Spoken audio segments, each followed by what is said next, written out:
If this Right. isn't a mess in Iowa, as I said to Claire McCaskill, it'll do until the mess gets here.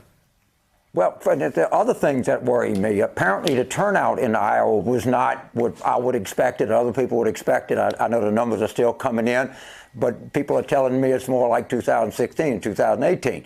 The polling averages have not been very good the last 10 days.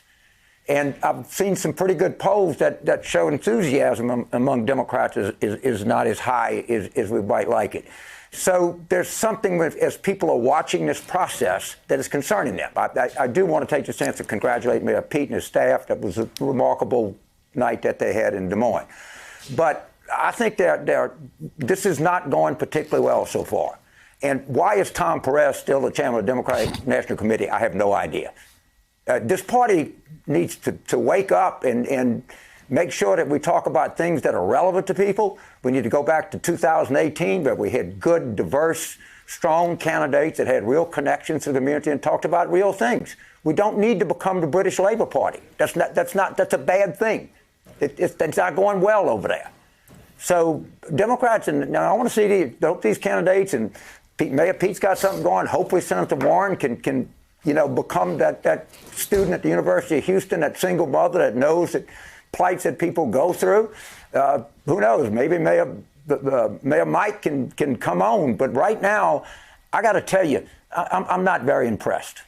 I got to say, James, I'm amazed at how often I hear Democrats reminding other Democrats, if you don't win, none of it's worth anything.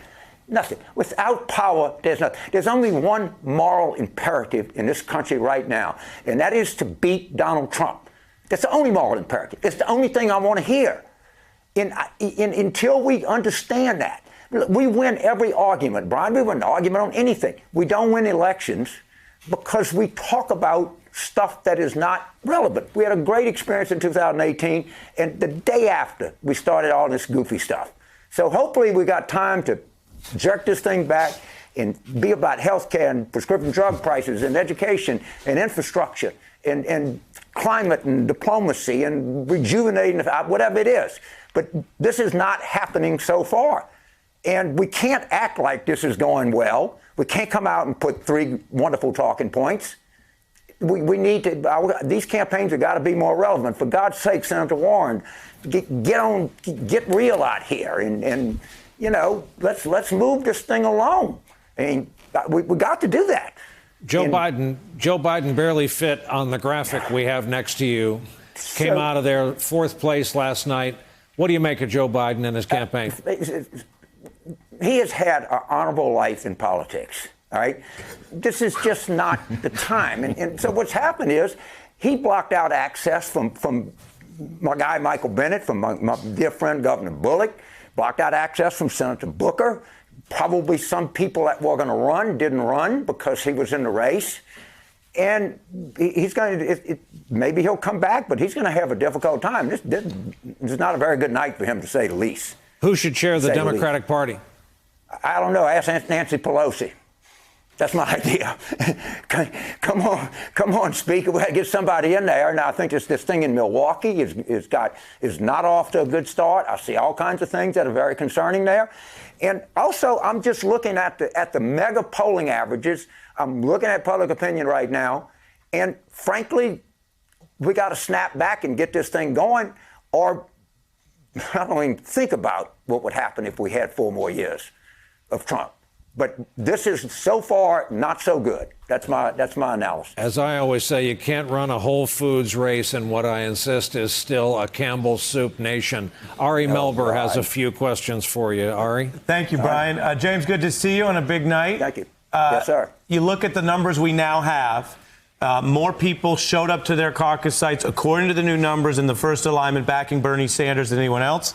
And after the alignments and yada, yada, as they say, he was basically now still vying for first with Pete Buttigieg. What does that tell you about the enduring strength of Bernie Sanders in this primary going into New Hampshire, where he did well last cycle? And are you the kind of Democrat that could get behind him if he's the nominee?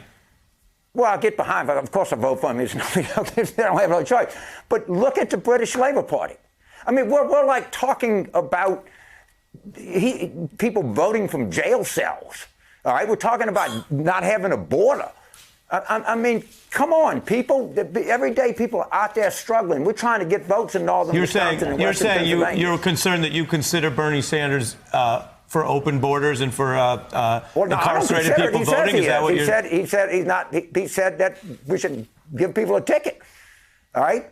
I'm saying what he said.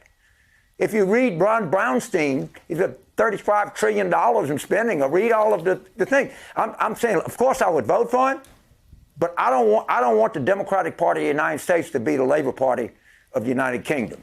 And my other question, and then I think we're going to throw it back with all the panelists we have, our esteemed colleagues. My other question for you is Elizabeth Warren here. As mentioned, coming out above Joe Biden in these new numbers, finishing strong when people had said she might not, overperforming in Polk County, as mentioned. Right. We're watching more of those results coming in any hour or later, potentially. What do you think of her path to nomination now? The best bio I've seen in a presidential campaign. And she had a very good critique, which was that corruption is holding the country back. And for some reason, I don't know why, she decided to chase Bernie's left tail all over the country and became known for some exotic positions, let's say that, to put it mildly. And if she can get back to what she's about, now, I know her not well, but she's a very smart, obviously, she's very smart. I think she understands what's happening in the country, but you can talk about, what you talk about is your choice.